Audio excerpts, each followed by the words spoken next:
Olá, você que nos acompanha aqui pelo Notícias Agrícolas, eu sou Letícia Guimarães e a gente começa agora mais um boletim. Vamos falar um pouquinho sobre o mercado de granjeiros, principalmente restringir esse assunto, então, a suinocultura e a avicultura de corte, e comentar um pouquinho como que foi como que esses mercados, né, desempenharam ao longo do mês de junho e como a gente entra no mês de julho, nesses setores. E quem vai comentar um pouquinho com a gente a respeito disso é a Juliana Pila, que é analista da Scott Consultoria. Seja muito bem-vinda, Juliana.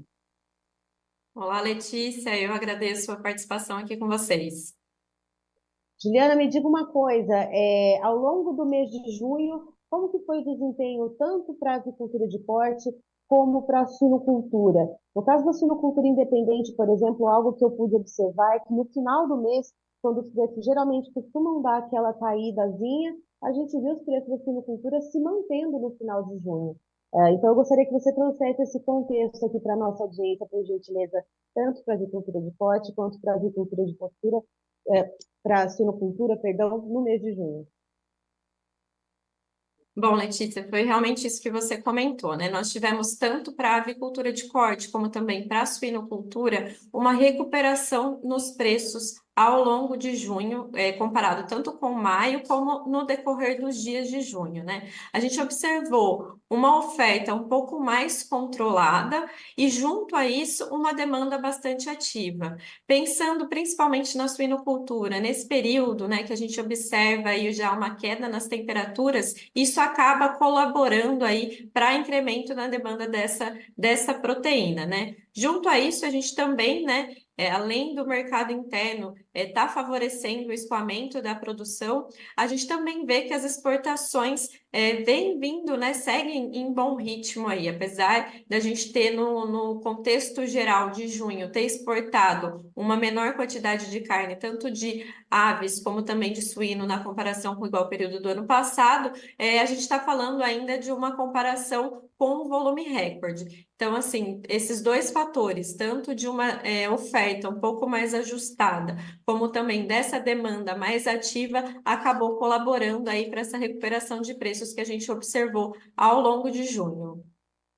E, Juliana, pensando nessa questão da oferta um pouco mais contida, principalmente quando a gente olha para a suinocultura, porque a avicultura a gente sabe que ela é um pouco mais flexível, né, de se manejar a questão dos alojamentos, da oferta de aves, mas no caso da suinocultura, a gente passou por um período em que a suinocultura, depois que a China foi se recuperando um pouco mais da peste suína africana, a suinocultura brasileira foi entrando num buraco ali que parecia não ter fim, né? De um excesso de oferta de animais, e mesmo com exportações em bons volumes, e mesmo com o consumo interno indo bem, parecia que aquilo não ia acabar nunca. Aparentemente, a suinocultura brasileira aprendeu um pouco a lição em alojar menos animais, em segurar um pouquinho mais. Bom, na verdade, todos esses fatores que você comentou, Letícia, acabou colaborando aí para esse ajuste de oferta que a gente vem observando agora nesses últimos meses, né? Realmente, o ano passado foi um ano um pouco mais complicado com relação à remuneração do produtor de suínos, né? Justamente por conta desses fatores que você citou, né? As exportações, apesar de continuarem em bom ritmo, a China já começou a demandar menos, né?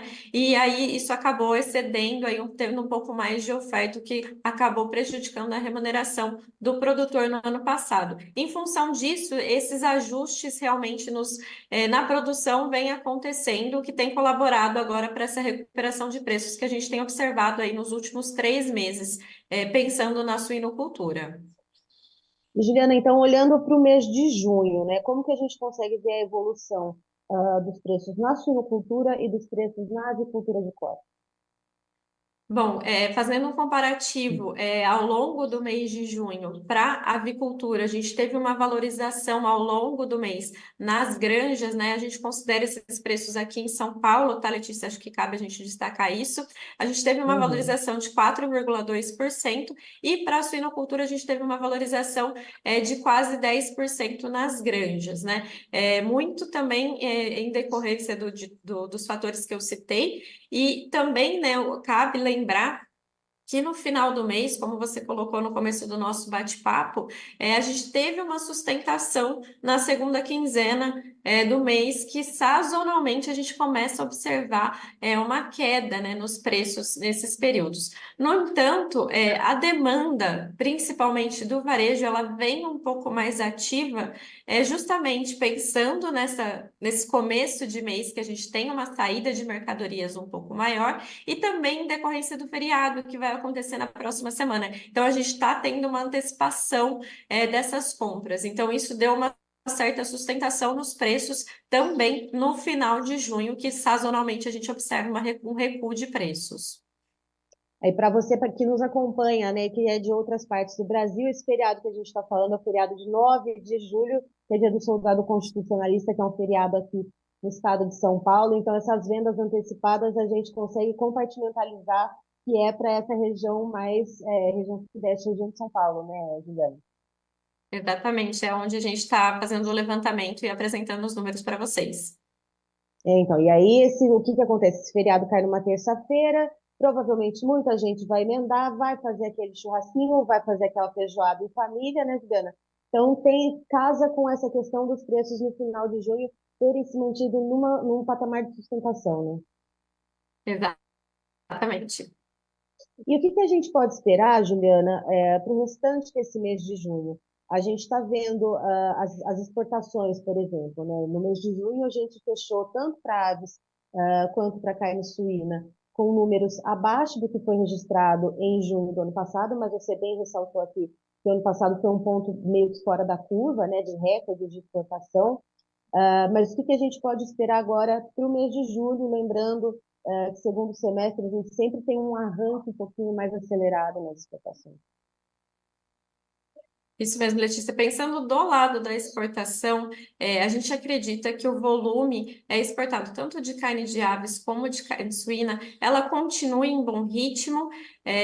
Alguns fatores colaboram para isso, né? A gente, sazonalmente, as exportações no segundo semestre, elas são maiores do que no primeiro semestre para as proteínas.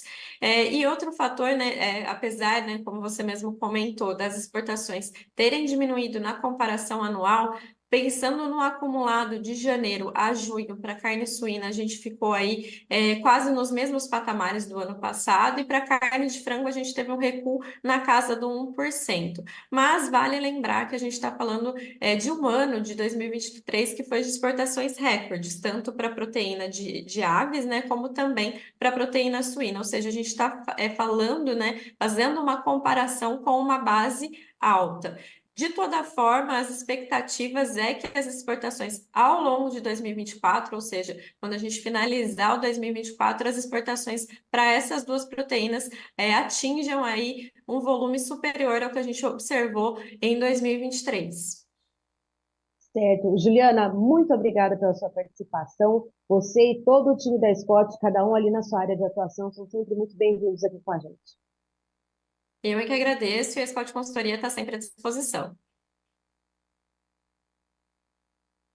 Tá aí, então, estivemos com a Juliana Pila, que é analista da Scott Consultoria, nos trazendo as informações a respeito do mercado de suínos e também de frangos de corte, e especificamente quando a gente analisa aqui, então, a região do estado de São Paulo. E o que que a gente consegue observar ao longo do mês de junho, houve uma oferta mais restrita de animais, tanto de aves quanto de suínos, e uma demanda mais aquecida. Então, esse casamento, né, a lei da oferta e da demanda é algo que rege o mercado ali há tempos, né? E a gente não consegue escapar e a gente vê isso com muita clareza nesse cenário, principalmente. E aí, o que que acontece? Segundo a Juliana, a gente tem, ao longo do mês de junho, uma valorização para o frango na granja de 4,2% e para o suíno na granja, ao longo de junho, uma valorização de 9,7% nos preços. E esses preços, eles se mantiveram mesmo no final do mês de junho, quando a gente costuma ver o preço dar aquela caída, que a população está um pouco mais descapitalizada, está esperando para receber o salário no início do mês seguinte, mas nesse ano não foi o caso. Junho, então, se manteve trazendo patamares positivos para as duas proteínas, porque agora, como a gente está falando, principalmente o estado de São Paulo, Nessa terça-feira, dia 9 de julho, é feriado no estado de São Paulo, então muita gente vai emendar o feriado ou só comemorar o feriado em si, né, o dia do feriado constitucionalista. Então, ali é feijoada, é churrasco, é reunião familiar. Então, as compras foram antecipadas e isso acabou sustentando esses preços que, em tese, deveriam ter caído no final de junho, mas a gente tem, então, esse cenário: compras antecipadas, oferta mais restrita e demanda aquecida. Eu encerro por aqui, já já tem mais informação para você. Notícias agrícolas, informação agro relevante e conectada.